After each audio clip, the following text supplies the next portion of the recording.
right, hello and welcome. Welcome to this session that we have on mapping evapotranspiration around the world. My name is Tyler Erickson. I work as a developer advocate on the Earth Engine team, and my background is in water resources. I like to joke that I'm one of the only, at least the only one that I know of, snow hydrologists that Google employs. And so this topic is really special to me. It touches back to like what I studied for a number of years before coming to Google. And what we're going to be covering in this session is something that's pretty incredible. It's trying to quantify the amount of water that is leaving the Earth going back up into the atmosphere when it's applied to fields through evaporation or transpiration. And this, I think, is quite incredible because it's so hard to measure even if you go out there in the field. If you're looking at a field of corn or something like that, how could you really even try to estimate how much water is actually like leaving from the plant and going into the atmosphere? It's hard to do at a local area, even with instrumentation, but these folks are doing it on large scales throughout entire states, provinces, countries, even continents, using the power of satellite data. So we're gonna have a series of 3 talks today that are about evapotranspiration and different modeling methods and how they are getting that information out to users in the world. So I would like to first introduce our first speaker, who is remote, coming to us from the American University of Beirut, Hadi Jaafar. Hello. Good morning from Lebanon. I'm very glad to be here, and I will be presenting to you, as Tyler said, how do we calculate evapotranspiration using remote sensing and using Earth Engine. So today I will be talking about 3 main models that we are developing, or that we have developed. The first one is called HSEB, and it's used to calculate actual ET. And the objective of this model is to quantify global water use, but at the field scale, which is the 30 meter or even 20 meter pixel. We'll talk about that in a bit.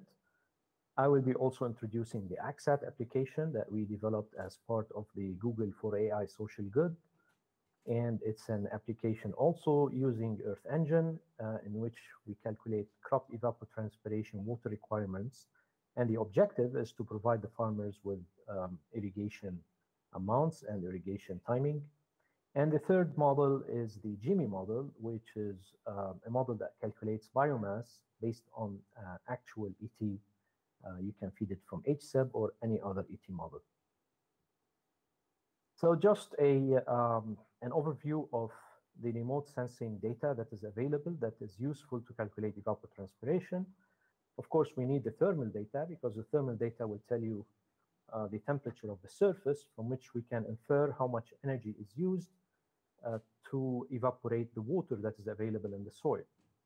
And Landsat 8, and now we have 9. Historically, we had 4, 5, and 7, and 7 is also still running.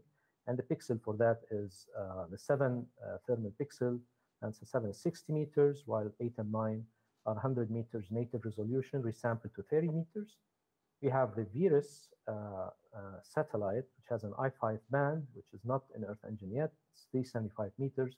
The MODIS, you're all familiar of, 1 kilometer land surface temperature pixel.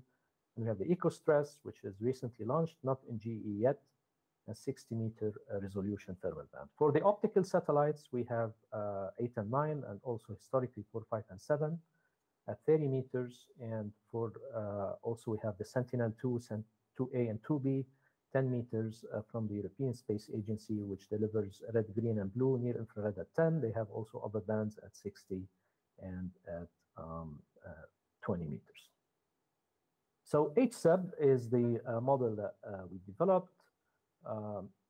As I mentioned, it calculates 20 meter, 30 meter evapotranspiration.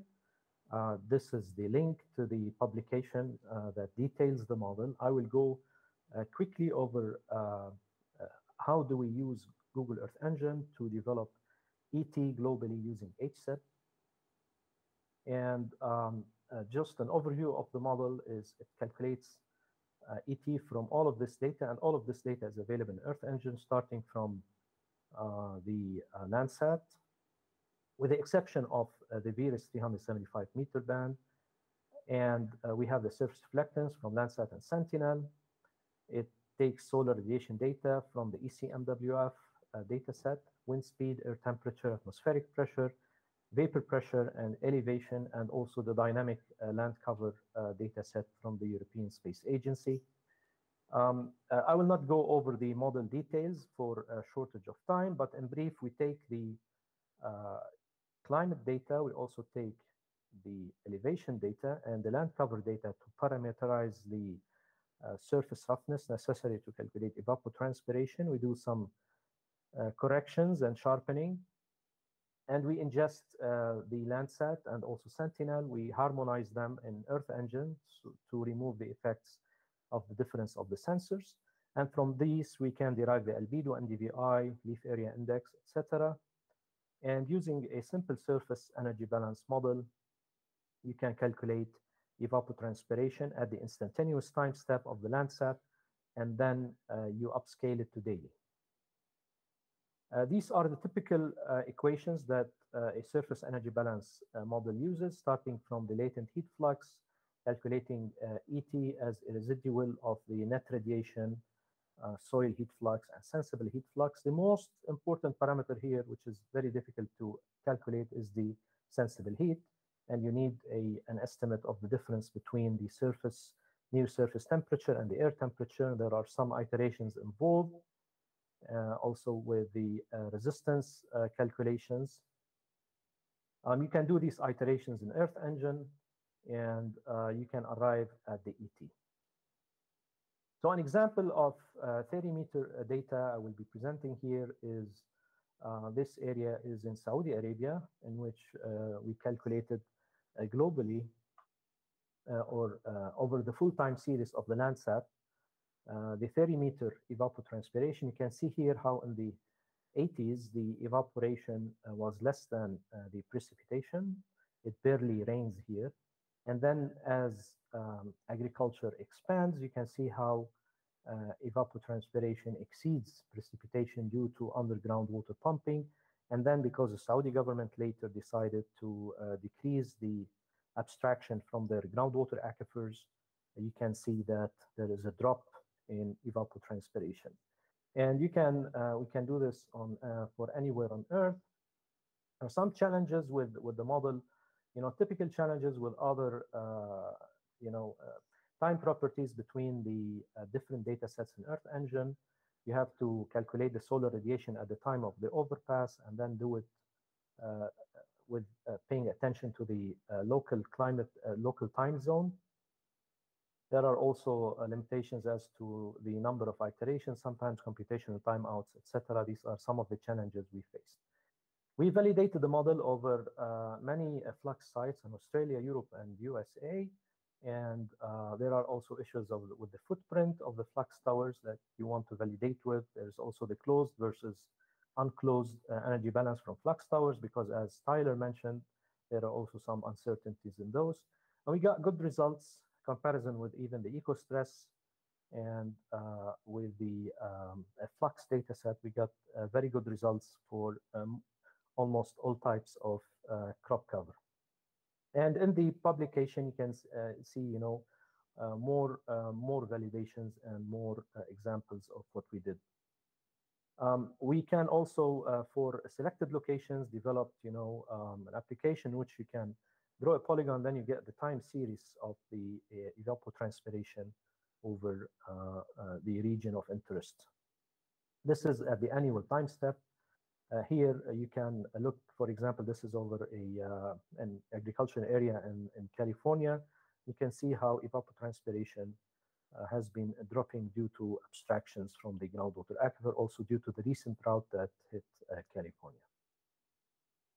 This is an animation of the evapotranspiration over Damascus, which was, you can see how agriculture was very evident there. And then after the conflict hit 2011, you can see a drop in the evapotranspiration using this model. This is a time series for the Imperial Valley in California.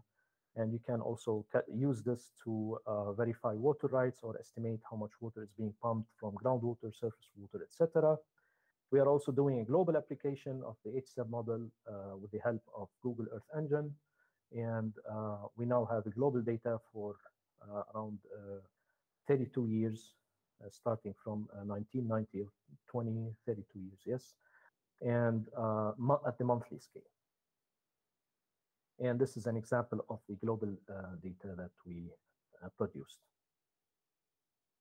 The second application I want to talk to you about is the AXAT, which is an application that we developed because farmers usually don't use ET for irrigation. So we thought, what if we bring this crop water requirement data into the hands of a farmer via a mobile app.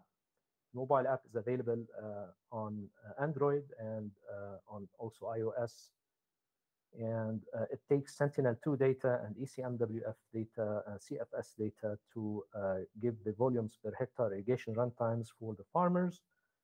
This is an interface of the application, just takes you to the location of your field. You can apply it globally. You select the crop type, your irrigation system, the pump size, and then you draw your field on the map, and then you get the water requirement per day, 5 days, and also the duration that you need to irrigate with. And you can save the fields, you can save multiple fields, you can see the history, you can also do, save different fields in the application. The application is free, developed with the grant from Google.org Tides Foundation. It leverages Firebase and Google Cloud, and it is also, farmer user friendly. Available also in 2 languages. We did also validations of the RepET that's used in this app, and we have very good results from different locations of the world.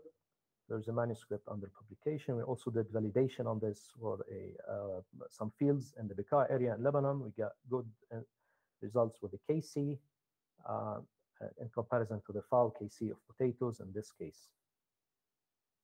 The third application that I want to talk to you about is also something very cool, in which we also use Google Earth Engine, and it is to do with yield mapping. Evapotranspiration is important, but what is also important for the farmers and also for government agencies, for insurance companies, is the biomass and the yield from different crops. And using Earth Engine with ingestion of ET data, we can calculate the above ground biomass and therefore the yield of different crops. This is the link also to the publication. And Jimmy is the model that we used. It's based on calculating the environmental stresses such as the soil moisture stress, vapor deficit stress, and the plant temperature. All of these can be calculated from existing data sets in Earth Engine. In Jimmy, we used a CBAL model, but you can also use the HSAB model on any other evapotranspiration model to calculate the biomass. What you need actually to calculate the yield is that you need the harvest index of the crop and also the percent moisture content. Now, these sometimes vary, but there are variables, or there are estimates of these variables available in the literature that one can use. The calculations here are the same for the surface energy balance. What is important to calculate is the soil moisture stress here. And this soil moisture stress, it's calculated using soils data that is also available in Google Earth Engine using the Open Land Map dataset. This dataset has the percent clay and the percent silt for the world. And we use these to derive the estimates of the field capacity and the permanent wilting point of the root zone soil moisture. And iteratively, using the evaporative stress fraction, you can calculate the soil moisture stress at the field scale in Earth Engine. And you can use this stress to estimate the yield gap.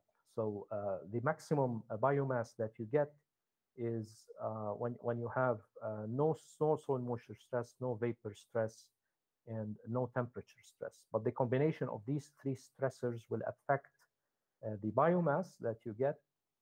We validated this over 3 areas, Spain, Brazil, and Lebanon, over 3 different crops. Wheat here in Spain, you can see you can get maps of yields of these center pivots. You can get soil moisture and total above ground biomass. Also over Lebanon, we did over potatoes. You can see how the different colors indicate different yields here. You can see variations in the yield in the same field. And imagine doing this for any place on the world, but still at the field scale. This is in Brazil. We got also very good results on these 4 crops. Wheat performs the best because it's a grass crop, but of course, we got also good results on potato, little bit different results on corn, but still, with some adjustments, you can calculate the model biomass. And I would like to take this opportunity to thank you for listening to this presentation, and we can answer any questions that you might have. I will end with this evapotranspiration map of the world. Thank you very much. Well, thank you, Hadi. I think we were going to hold questions to a Q&A session at the end for the remaining time we have after we go through the 3 speakers. So at this time, I'd like to introduce our second speaker, Gabriel Parrish. He is a remote sensing scientist, contractor for the USGS, and he's going to tell us about their ET model. Thanks, Tyler. Okay. Okay, it's working. Okay. Yeah. I'm Gabe Parrish. Thank you for coming. I want to talk to you about our model, CBOP. So I'm a remote sensing scientist with Innovate, Inc., and we are a contractor to the U.S. Geological Survey at the ARROS Data Center. I'm actually currently based in Greensboro, North Carolina since the pandemic, but our data center is in Sioux Falls, and if you love Landsat data, we're the ones who send it to you. So yeah, CBOP Landsat evapotranspiration for mapping water use in the United States and globally using Google Earth Engine. So the outline in 3 parts. First off, I'll talk about the model, its history, and some methodology, an overview. Hadi made it really easy. He explained a lot of the basic principles that are at play with our model as well. CBOP and Google Earth Engine. So Google Earth Engine and collaboration are intertwined for our group. We collaborated with a lot of people, including OpenET, which Robyn is going to talk about. And that is what kind of gave rise to a lot of these capabilities that we now have, now that we're cloud enabled. And that's allowed the part 3 to happen, which is a lot of new applications that are coming because of how we've been able to scale. So I want to talk about that. It's not just me. Gabriel at the U.S. Geological Survey developed this model. And James Rowland is also one of the leaders of our group. And then there's all of us contractors. There's me, Matt Schauer, Mac Friedrichs, Jordan Dornbier, Steffi Gagone, Kul Khan, and Lei Ji. And I really, a lot of this will be their work that I'm presenting as well. And then, we really have to thank some particular collaborators at the Desert Research Institute, Justin Huntington and Charles Morton, as well as funding sources here. And I'll talk more about some of the funding and the projects as we go through. So what is CBOP, right? So it stands for operational, which comes at the end of the acronym, Simplified Surface Energy Balance. And we talk about the history of it. Necessity was really the mother of invention for CBOP. And back in 2007, we had a vested interest in, making sure that there wasn't famine in places like Afghanistan. And we still are concerned about famine in the developing world, and USAID and the USGS collaborate on something called FuseNet, which is the Famine Early Warning System. And so it uses ET and a bunch of other data sets to create sort of a confluence of evidence that lets you predict famine. So I'll show you something like this. Oh, hold on, let me talk about this figure real quick. So this figure shows some of the main river valleys and irrigated areas in Afghanistan, Kabul and Helmand province, and actually using MODIS satellite data, the thermal image from MODIS. And so, you can go on FuseNet yourself and look at our MODIS scale and VIIRSnet. Coming soon, we're going to use VIIRS as well. So we're working on that, me and my colleague Steffi. So this is the type of thing that we produce for that. And this is the kind of the origins of CBOP. It came about, but we wanted to do things at large scale. So what you're looking at here in East Africa is an ET anomaly where there's low ET relative to normal and high ET relative to normal. High ET is plotted in green, low in orange. And so this can help, predict famine. When ET is low, your crops are not producing. Maybe they're dying, they're senescing, or they're having issues getting water to them, or they're not irrigating like they were in other years because of different human reasons like conflict, something like that.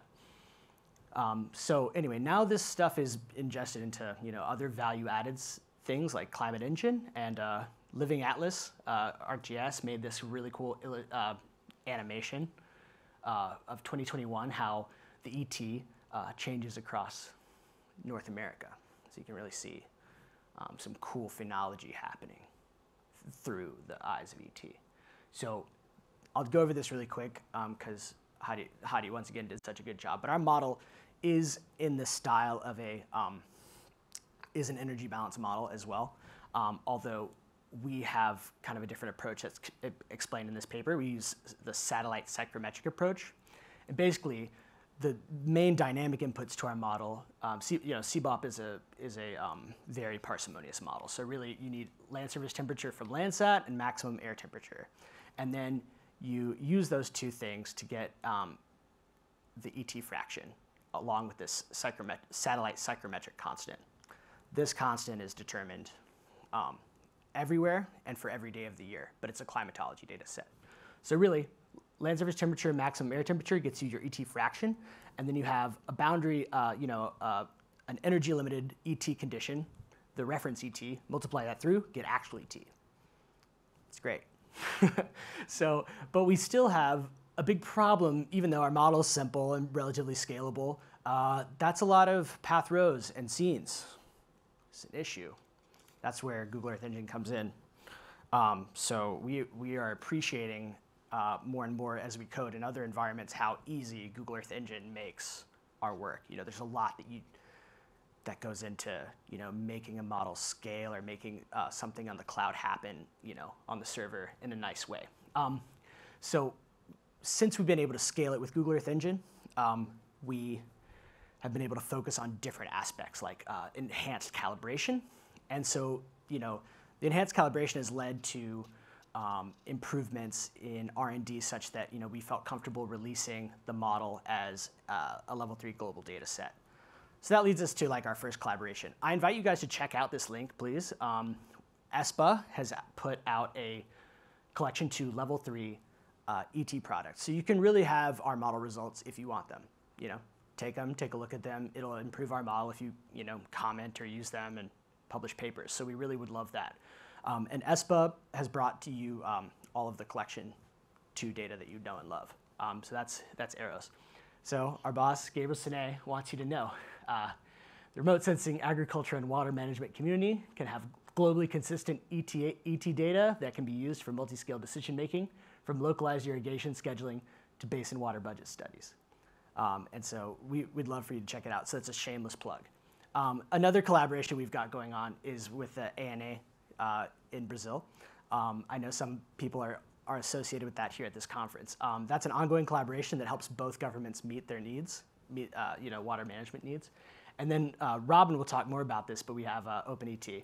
There's also a cool podcast that includes all these great people that called Eyes on Earth, so check that out. OpenET is a multi-agency effort where everybody models the same thing. And you don't get that much in science. Usually everybody's got their separate papers and they're in their separate lanes. But here you can line up things.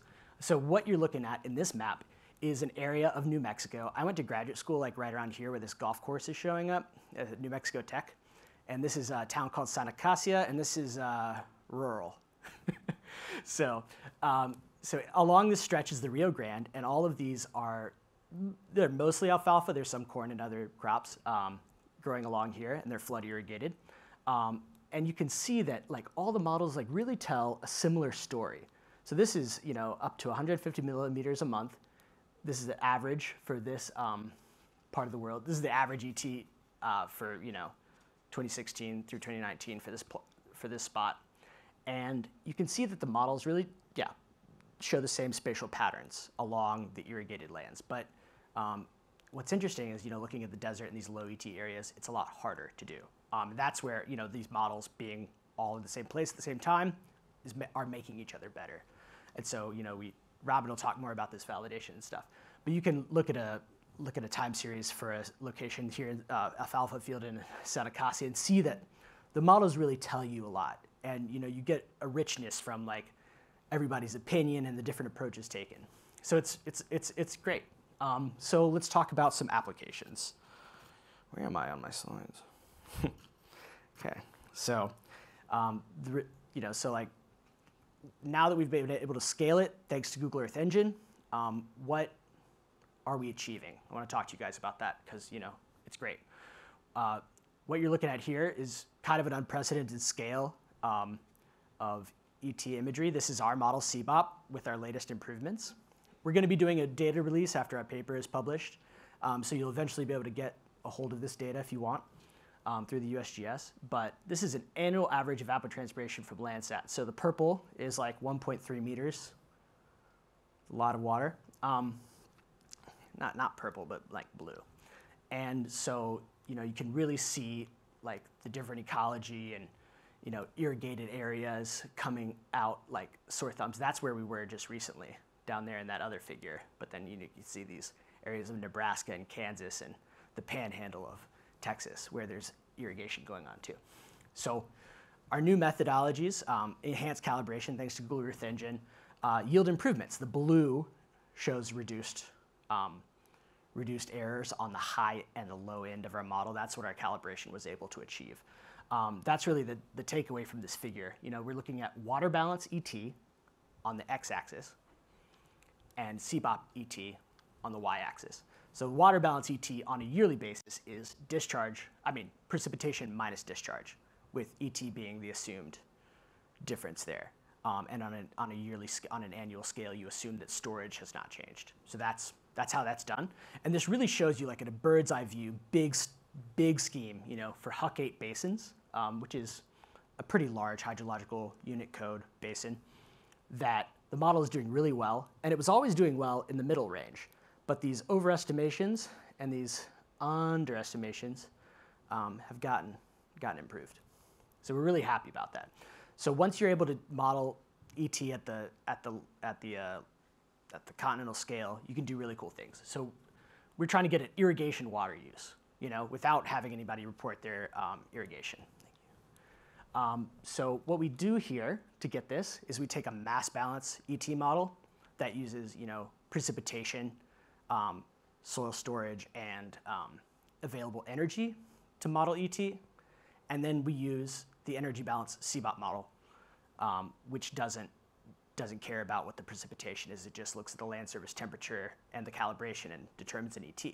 So you can look at the field and simulate how much it would be evapotranspiring if it only had, precipitation as the input. And then you can look at the energy balance and look at the difference between them, and that shows you kind of a good estimate for irrigation. So what's really being applied in excess of rainfall. And so this really helps us with our efforts at the U.S. Geological Survey to assist with the National Water Census. And so we're able to, this is a big tool for making decisions for people to be able to understand irrigation and water use. So this previous work was done by my colleagues, Mac and Steffi. And I helped out on VeggieT as well.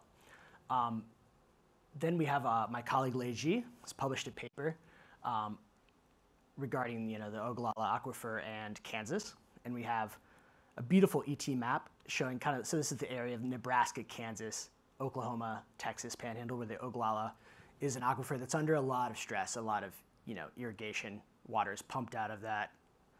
I think it's got like an alluvial geology. They pump it out of there, so you can see all these diversion points here. And in red, the red boundary, can you see that? That's kind of like, it's a groundwater management district in Kansas, but it's also the boundary of the Ogallala, essentially. And right here, you can really see like this precipitation gradient coming across Kansas, lots more precipitation in the east. It begins to dry out.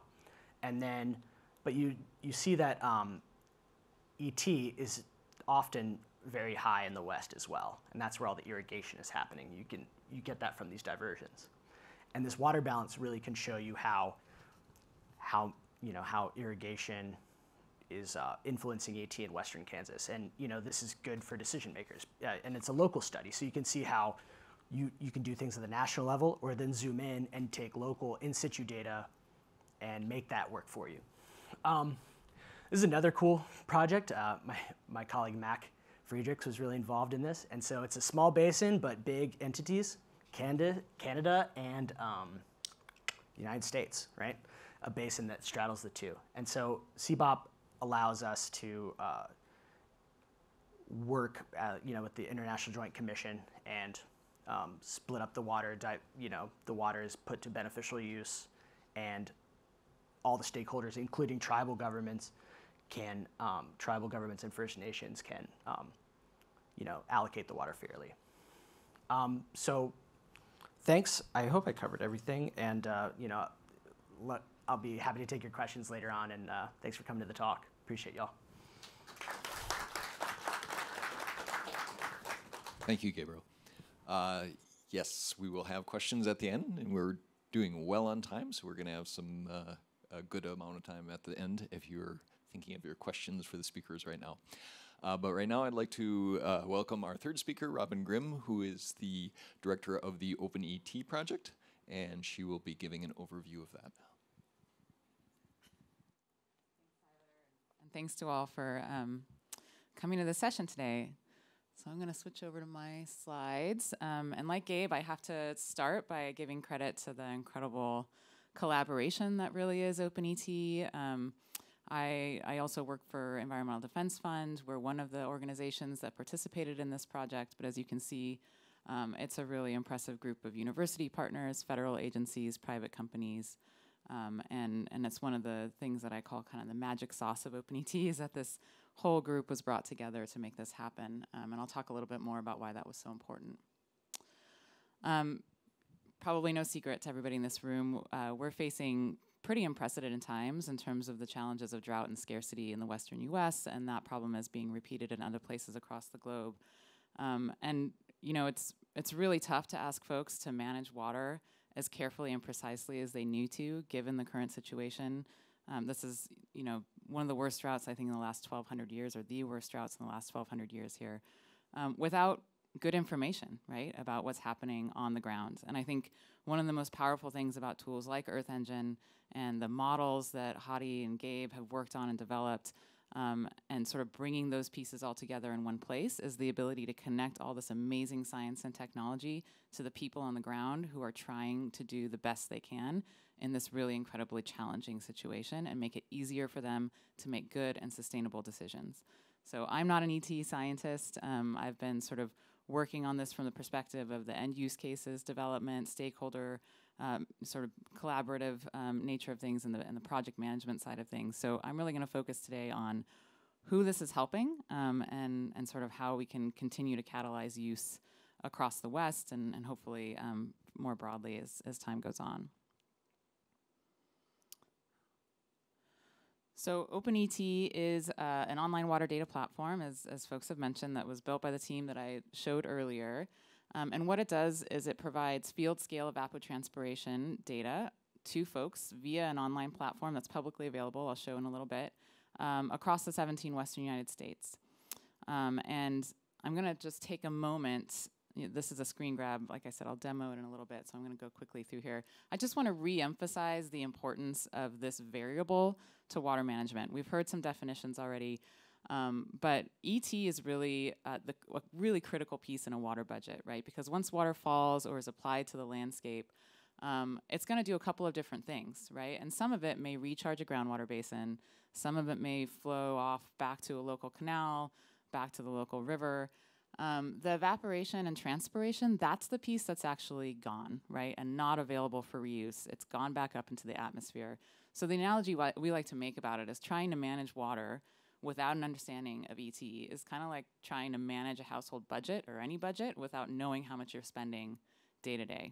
And a lot of the data that's collected tends to focus or used to focus on applied water, right? But that doesn't give you the whole picture because applied water can do all of these different things. So ET data, hugely critical, very important piece of information for managing water sustainably, getting the balance right between supply and demand in these overstretched, over-allocated basins that we're trying to manage for in the West. So as I said, as I promised, I'm going to be focusing on applications and on the folks that we're seeing being positively, we hope, impacted by the accessibility of this data that used to be really hard to get to. So OpenET can help rural communities to design locally driven conservation and trading programs. OpenET can, oh, sorry, let me go back really quick. Forgot that I had that video there. So OpenET can be used by communities to do this. I think this is a critical point, right? Because one of the things that data at scale really allows for folks to innovate around it in locally nuanced ways. And that's super important for water management because what works someplace in terms of the best approach for conservation isn't necessarily the best approach for a community that's, hundreds of miles away from them that's facing distinct challenges and distinct constraint sets. But if you can get this data to all those folks, then then you can start to scale the types of approaches and practices that we need to see scaled in order to meet the challenges that we're facing. So I'm going to let a rancher, I have a couple videos. I hope you'll humor me and let me show them. I think it's way more interesting to hear from the folks who are actually using this than me telling you how they're using it. So there's a video here of a rancher named Paul Bruchet. He's up in Colorado, in the Colorado River Basin and in the state of Colorado, and he's working with other ranchers in his community alongside other NGOs and university partners to experiment with different conservation approaches and high elevation pasture on some of their ranches in this community. And what they're trying to understand is if we turn off irrigation for a full season versus turn off irrigation for half season, and if we do that on this type of grass or this type of grass, what are the economic implications for us, right? How does that affect our yield? What happens the next year when we irrigate again? How quickly does that particular ranch recover from having been deficit irrigated or not being irrigated the year before? And obviously, understanding the actual effectiveness of the approaches that are taken is a critical part of that broader experiment, right? Because the answer they're trying to get to is, what is the most cost-effective way for me to meet my water conservation goals here, given that the Colorado River Basin is in crisis, right? And it's really, really difficult, as Tyler very effectively pointed out, to measure ET on the ground. And one of the things that Paul has talked to us about is how transformational it would be if he didn't have to invest in all the on-the-ground instrumentation, didn't have to maintain it over time in order to get that piece of the answer right. How much water are we actually saving? So I'm going to let him talk a little bit more about his hopes for the tool and his use of OpenET.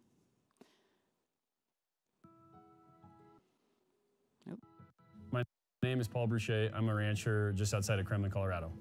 We run a cow-calf operation, raise hay, irrigate out of 3 different water resources. We also operate a guided fly fishing business to help supplement income and work the ranch as a family. Water to our operation means everything. We rolled through the drought of the early 2000s in the headwaters, learned some lessons there, which is largely why my family and my neighbors are as engaged as we are with water. We are truth testing different forms of measuring water used for irrigation on high altitude perennials. We are studying the recovery of those crops after having different forms of treatment to them, the full season curtailment, and then a split season where the producer was allowed to irrigate until June 15th and then required to shut off for the remainder of the season. I'm excited to continue to learn about the information and data gathered by OpenET. I'm excited to truth test that against many of the other forms and mechanisms that we have working. With OpenET, it completely changes our ability to understand what's going on within our fields. Water is the lifeblood of the West, and we have to figure out how to do more or the same with less. The more that we have the science and the data, the more that we'll be able to make good decisions. I've never successfully stopped one of these videos without it starting to play again on me. Let's see. Oh, no. I can't do it. All right, so that's at that very local scale, right? Ranchers working, one-on-one with this data, working as a community to use it to help them innovate towards conservation solutions. Water managers, if you sort of start to scale up, right, and you're thinking about somebody managing an entire district or managing an entire watershed, they can similarly use the data to understand their water budgets for that basin or that district. And then design incentive programs that ranchers like Paul Brichet can then participate in that have a mechanism for tracking the effectiveness of programs and the amount of water that's actually being saved by them, right? So this can start to scale up and have implications there. I have a video, or actually I'll do the third bullet here. Policymakers can keep scaling up. Policymakers can more accurately track water supplies at even larger scales. I think an important component of this, and Gabe sort of touched on it already, is the accessibility for all, right? So state regulators, state water managers, local water managers, federal, and then folks like Paul are all looking at the same data at the same time. And we've seen examples of this really simplifying regulatory compliance, for example, and kind of advancing collaboration between folks operating at those different scales. That would have been really hard to do if the state had its own source of ET data, the local folks had their own source, and then they end up in court arguing over whose number is right. When you have a data set like this that's so accessible and that shows all the models lined up with one another, it's a lot easier to get to that common understanding and sort of move past that space and into solution building. This is happening in the Sacramento-San Joaquin Delta. We're seeing OpenET being used as a tool for landowners there to report on their water use, which is a requirement, which is a regulation that they have to comply with. And it turns out that's a huge cost savings for them because metering their water use was it's really difficult in the Delta. For those of you who aren't very familiar with the Delta, it's a series of quote-unquote islands that are actually 15 feet below sea level and have a ton of siphons and other infrastructure that take water both on and off the islands. So you're having it there. I think there was like 1,300 different points of diversion that would have had to be metered. So this is a much more effective way to do it. There is a video on this, but I'm going to skip over it because I know I'm over time if I go through every slide.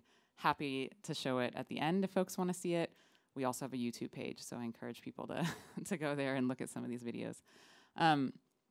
Finally, and this is something that Hadi talked about, ET data can be used by farmers to help them improve their irrigation practices, better match their applied water to the actual demands of the crop, and save costs in terms of fertilizer, water, and energy. And I will show this video is shorter, so I will just let Mimar Malancina from Gallo speak a little bit about this particular application.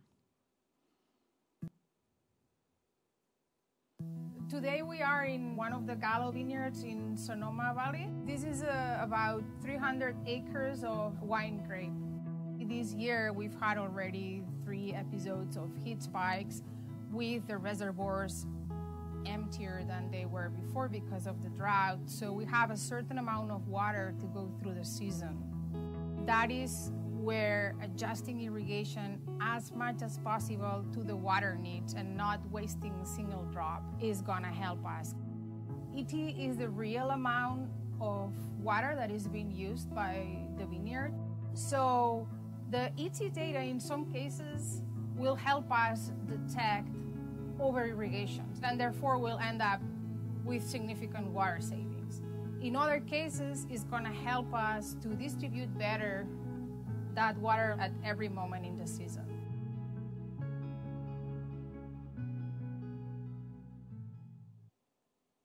Oops. I'm going to Today play we 3 are times. Jeez Louise. Today. All right, so I wanted to really quickly provide a demo of the platform. It is, again, it's publicly available, www.openetdata.org, so encourage you all to visit. What I'm going to do is actually we're already here, we're in Kremlin, Colorado, and this is where that rancher that we saw the video of is located. And I just wanted to show for you how they are able to see and use the data. And actually, I should zoom out also after, so I'll do that at the end. But in Gabe's talk, he sort of explained the chloropleth mapping here, the darker blues being higher rates of ET and the yellows and greens being lower. When you're at this level of zoom level 12 or higher, you can actually mouse over the fields and you start to see the data being loaded for each field as you mouse over it, showing a time series of whatever year you have selected. And you can select different years up here. I want to just briefly show too that you could also see ET wall to wall, right? So if you're interested in understanding or using this tool for forest management, for example, which is an application I haven't touched on, but is another relevant and interesting application for the data, or if you're looking into wetland rates of ET, you can still use this tool to get there. And I'm just going to focus on the field view because it's a more sort of intuitive way to understand what we're looking at. So this is one of the ranches that was sort of enrolled in or participating in the experiment that I spoke to. And again, as I mouse over it, the data dynamically loads in the right-hand corner there. But if I click on it, then you start to get even more information, right? And as it loads, I'll point out that you can actually look and see the ET data either for the ensemble, which is an average that's sort of kicked out the outliers, or you can look at the individual models. And as I mentioned earlier, this has been huge for advancing the science. I think Gabe sort of touched on this. Being able to, for the science community to come together and be able to compare their methods to one another, that's improved all the methods simultaneously. It's also really critical for anyone who sort of is comfortable. They've used CBOP in the past or they've used metric in the past. They can sort of see where their sort of favorite model fits in among the others, right? And I think it also helps folks know where there's a lot of agreement or not. So if you're looking at this and you see a huge range in the models, you know, maybe you want to ask some questions about what the best one is to use, or if the ensemble is really right there. If they're all in agreement, great, right? Then it's more likely that things are looking good there for that particular location. What you're seeing here is a time series from 2017 through present. Really pops out quite quickly that something different happened in 2020. They didn't irrigate in 2020. And then the question becomes, for somebody like Paul, well, okay, I know what the economic implications of that were for myself. I know what the recovery has been looking like for the past few years. How effective was it? What did I get for that cost, for that investment that I made in water conservation? Kind of hard to tell with this graph, really easy to tell with this one. So each of these lines are showing a year's worth of cumulative ET. And as you mouse to the end of the year, you get that translated into acre feet. And you can see that in 2020, this ranch used about 367 acre feet of water, and then you can kind of compare that to the average, which is somewhere around 600, I would say, or 620 maybe, for the other years, and get a pretty good accounting of what happened in terms of the water conservation or the water consumption on that ranch because of their investment in conservation. This could have taken me 5 seconds to get to this graph. Before something like OpenET, it would have taken a contract with a consulting firm or a university, months of work, lots of money, and Paul can just get here in 5 seconds now. That's hugely enabling for these kinds of programs and those types of experiments at a time when we really, really need them. So it's pretty awesome. And I just have to give a call out. Jody and Alberto are sitting back there. They're also members of the OpenET team, and they are folks that made this all possible in terms of the back end, and I have so much respect for their amazing brains and the rest of the brains on the project. But the fact that this visualization comes up the way it does is partly attributable to them and to Habitat 7, the web development firm that made this work. So just wanted to quickly show that. Happy to come back. I think this is me. Happy to come back and show more. Tyler, where am I at on time? 15 left. Okay. So I'll try and wrap up quickly so there's some time for questions. We did launch that public platform back last year. It's been really neat. The video that you saw are use case partners that we worked with from the outset of the project to help us kind of test the uses that we saw for the tool, make sure that what we built was really intuitive and user-friendly. Since launch, there's been other things that have happened, other uses that have popped up for OpenET that we didn't necessarily sort of go out and try and make happen. So that's been really rewarding to see. A big one being that the Upper Colorado River Commission adopted the use of one of the models on OpenET for measuring consumptive use across the Upper Colorado River Basin. That's a huge step forward in terms of an improvement on the method that was used in the past, which required a lot of assumptions and was not very accurate. We're also seeing cool things like OpenET being included in a proposal that was accepted for funding for land repurposing. So this is a project where Bridgestone Americas is interested in diversifying their rubber supply, and they're wanting to invest in Waiuli, a different type of rubber. And when it turns out when you replace alfalfa in Arizona with Waiuli, you reduce water consumption. So that's sort of an added benefit of their investment in this supply chain diversification, and OpenET is being used to capture the water benefit of that investment. And I think I'm just going to stop there again because I want to have time for questions. I knew I'd put too many slides in here, but some other cool programs there. And I won't play this video. All right. Thank you. Thank you. All right, thank you. If we could get Hadi back for answering questions, and I'll invite Gabe and Robyn to stand up here in front and share a mic, and I will roam through the cloud, or the crowd, the cloud. And Gabe has a mic, so he'll be able to just... All right. So does anybody have any questions on the presentations that you saw? It spans all the way from like the details of the models and the mathematics behind it to the practical applications of what this is meaning to people in the field. First, I want to acknowledge the impressive work shown here, especially the encouraging validation results. We heard a lot about important applications for farmers, ranchers, and rural desert ecosystems and some of the irrigation use cases. Sorry to transfer now to what I might need to use for this cool tool, but wondering if OpenET or other applications that were shown could be used for thinking about things like snowpack, forest treatments such as fuel reductions, so that we can look at how those treatments might reduce wildfire risk or water supply opportunity.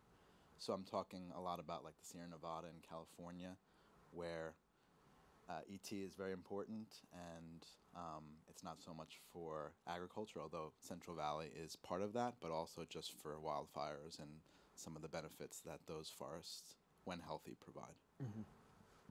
So it's just funny. The video that I didn't show was one of the use case partnerships that we have is with the Salt River Project in Arizona.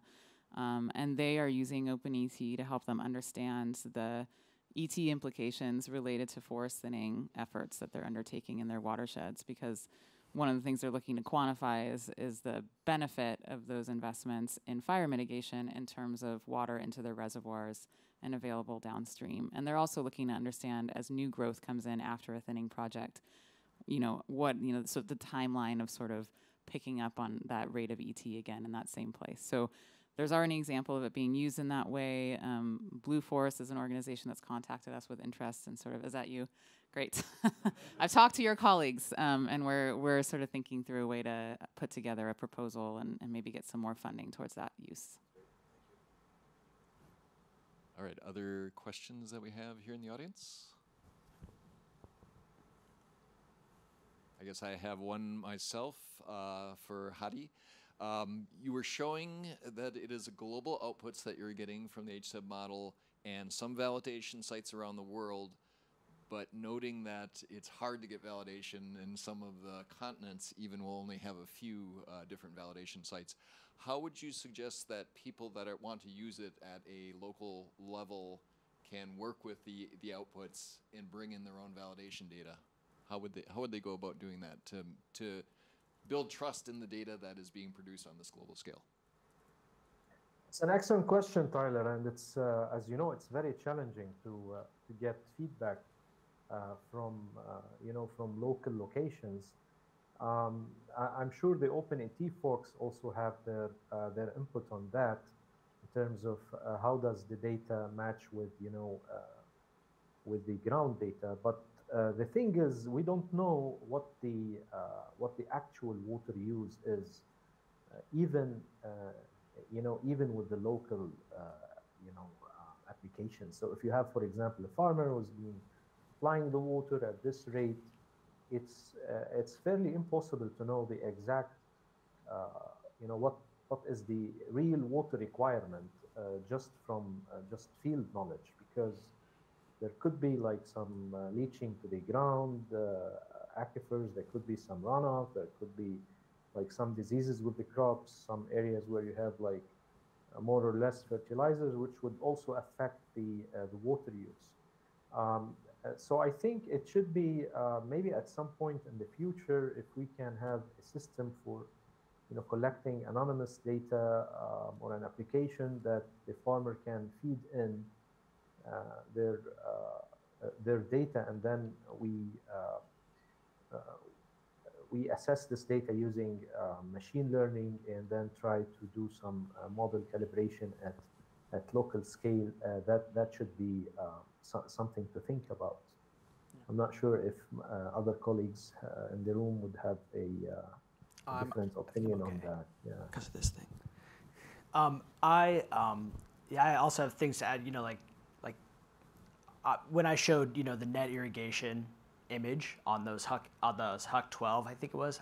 confused, but Huck 12, Huck 8, doesn't matter. But you know, like the consumptive use of the ET and what's applied can be very different, especially given the technique. You know, a drip irrigation is going to have a greater efficiency relative to, you know, on the other extreme, maybe flood irrigation, like in New Mexico in that reach of the Rio Grande River I showed, you know, where you flood the water, you know, you flood your field with a, you know, a depth of water that you're allowed, like you're allowed however many acres, and you get it like a foot full of water, and you're like, all right, that's that many acre feet shut off. And then, you know, a lot of that will go right back into the root zone, and there's actually drainage ditches that let the water come out from underneath your field, so there's not like salinity buildup and things like that. So we know that water goes through the root zone and is not used in ET, so it's not used to like create any of the biomass or anything like that.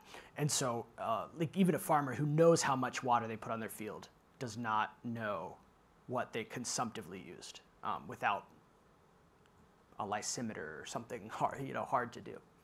Yeah, the only thing I'll add to that is that, and I don't know if it was directly your question, Tyler, but I feel like one of the challenges is that, you know, folks just assume whatever methodology they've been using is accurate, right? And then they question the satellite data.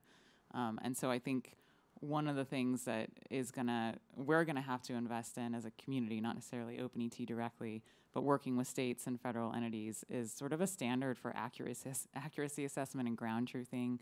And a way to sort of help folks understand that a meter has, you know, 10 to 15% error as well, right? And so how do you actually assess the accuracy of these kinds of things and do it in a way that's credible and sort of repeatable at scale? And it turns out that you need really expensive instrumentation at some sort of really thoughtful locations across a space in order to kind of capture the different variations in land cover type, et cetera.